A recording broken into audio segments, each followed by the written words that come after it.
Can be the rich man.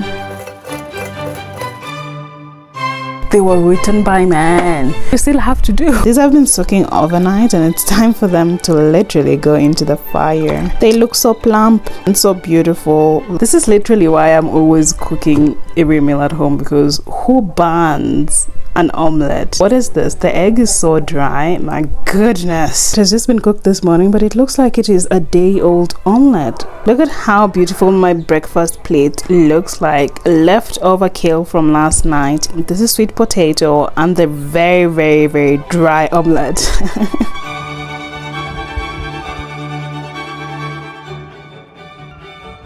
I've been seeing a lot of videos about feminine energy, about how women should be in their feminine energy on my timeline, because we're now in that time of the year where everyone is telling you about how to be your best self in 2025. Honestly, I always find these conversations about masculine energy and feminine energy very unproductive, because these conversations have largely been used to victimize people. It's a reality that this idea of feminine and masculine energy is not really mutually exclusive to a gender. This idea that men need to be in their masculine energy more and women need to be in their feminine energy more, it's actually quite false. For you to function as a proper human being despite your gender, you have to have a balance of these energies. And that's why for me, I really don't focus on these energies so much. I just focus on really becoming grounded in who I am, because ultimately that's what it is. When you look at the definitions of masculine energy, it talks about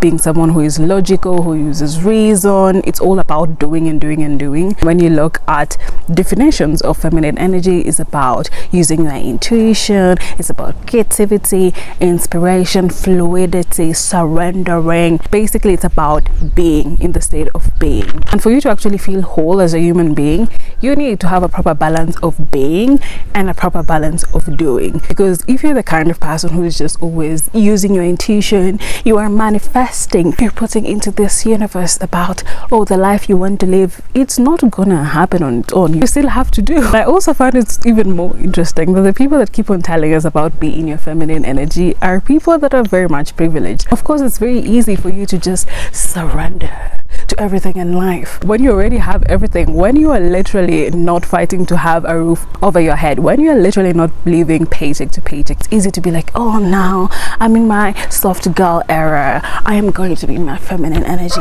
One of the reasons why I say that these conversations are really unproductive is because they overlook structural violence and systems that actually ensure that people are out of balance with themselves. Taking a good example, the way we work, the 9-to-5 system, or these expectations of working long hours, doesn't work for women, because it means that women have to go against their natural cycle, the 28-day cycle. Look at how men are always being told to not be emotional. That literally robs them of their humanity. Did you actually know that a lot of men are out of balance with their masculine energies because they're forced to fit into a mold of masculinity that actually doesn't exist? When men are out of balance with their masculine energies, they lead with anger, resentment, ego. The manifestations of this is what we see in cases like Didi. All these deviant behaviors is because a lot of men are out of balance with their feminine and masculine energies. And this idea that a lot of women are not getting into relationships or are not getting partners in the dating field is because they're too masculine. That is very unproductive. This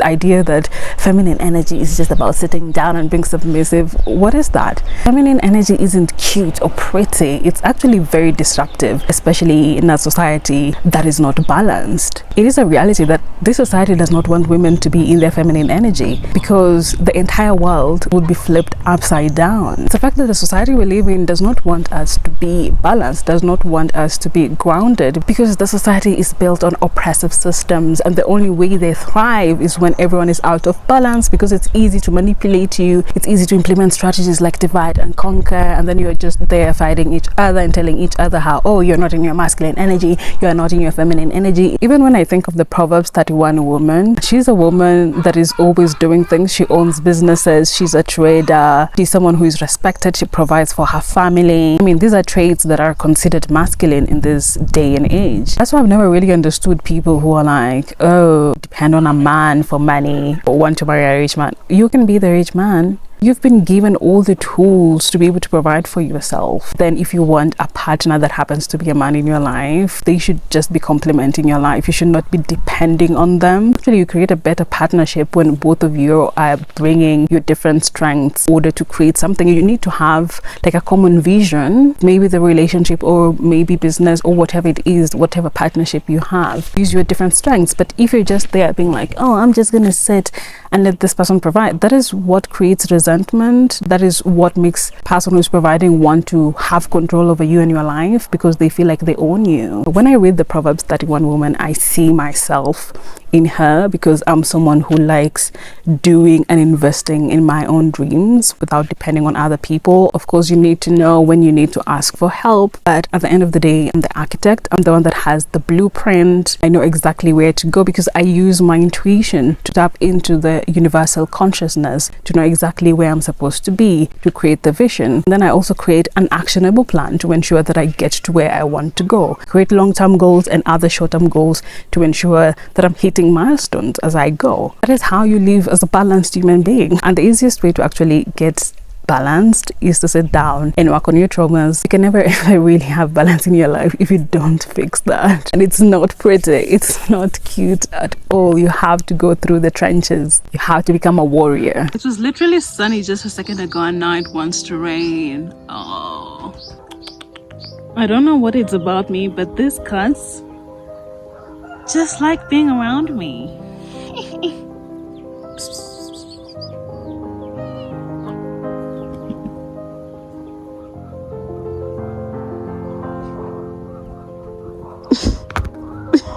Now she thinks you're playing hide and seek.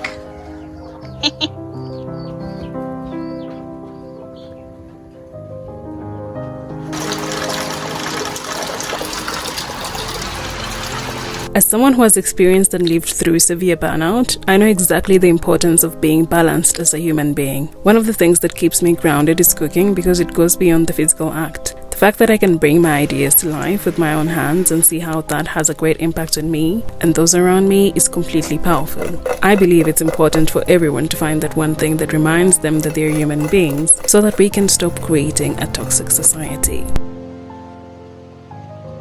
I have been reading this book Farenheit 451 that I got from my father's library and oh my god, this is another boring one. Most of the old books are so boring and I found that the common denominator is that they were written by men. And obviously in the past, women were not allowed to write, to do anything other than housework. And men, they were allowed to be creative, write books, write poetry, but they're so boring. I would have stopped reading this a long time ago. Only that I'm really interested in why the character's profession is what it is. The story follows a man who is a fireman, someone whose job is to put out fires, right? Now, in this book, the firemen, their job is to burn books. And the book is called Farenheit 451 because Fahrenheit 451, the temperature at which book paper catches fire and burns. The reason why I'm giving this book a chance, despite it being very boring, is the fact that we're in a climate now, especially in America, where people don't want to read books. There's a trend on TikTok where people are saying that, oh, book talk shouldn't be political. I'm like, you do realize that the act of writing books is actually political. You do realize that people choosing to write their stories or concoct universes in terms of fiction, that is political. Creativity is political. This was published in 1954 and now we are seeing in America that they're getting into a point where they're banning books that don't align with what the majority think should be taught. I always find it so interesting when people think like this because I am someone who is always open to hearing other people's views even when they're things that I don't agree with, but I've always found that there are people who don't agree with other people but they are not open to even hearing those other opposing views, and that is exactly what causes problems in our world. You know, one of the reasons why a lot of books written by men are so boring is because they're very one-dimensional, or should I say the way they write the characters. This is really not their fault. It's really society's fault. We live in a society that tells men not to be emotional. Women are emotional, don't be like women. So obviously when they cut out their emotional side, it means that even when they are trying to tap into their creativity, they really don't have much to work with. You can't really create a beautiful story by just using logic, because as human beings, we're just not made of logic. We're also emotional beings. There needs to be a balance. I don't think a lot of people realize the importance of tapping into your emotions and being comfortable with really tapping into your emotions. A lot of people call this vulnerability, but vulnerability is just about you being comfortable with who you are at whatever point in life. You know, vulnerability is not just crying and talking about the things you've gone through. It's also about celebrating your happy moments. It's also about being joyful. And this is one of the things that I learned in acting class.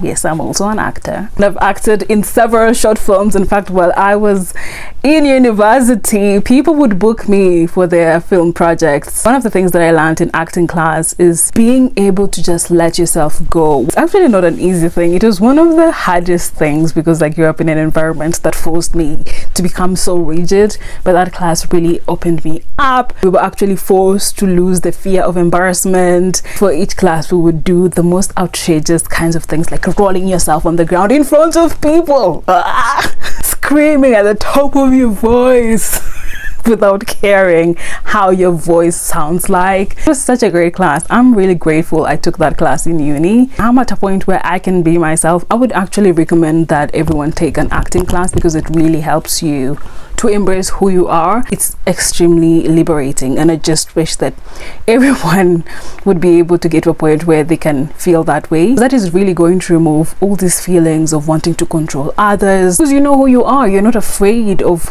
your hidden parts being seen, so you don't want to control others so they don't unmask who you are. All these things like controlling people, wanting people to see things the way you see them, because you're afraid of the world changing and all that comes from a lot of insecurity. And unfortunately, a lot of the people who are even in power are full of insecurity. They want to put us in boxes because of their own insecurities. The weather is really turning really badly. It's starting to rain. Today, I think I just want to chill, be in my feminine energy. I just want to chill a little, edit the video that probably you've seen by now, and just live.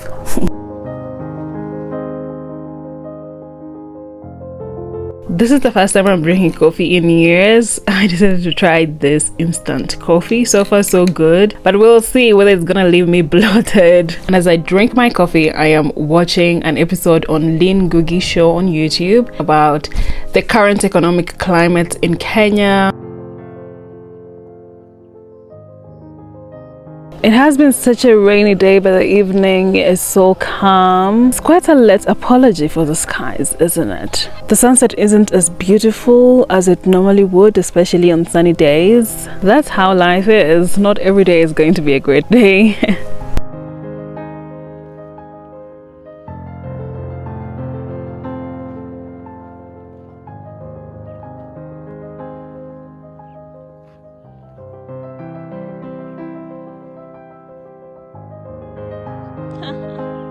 She's running away from the other cat.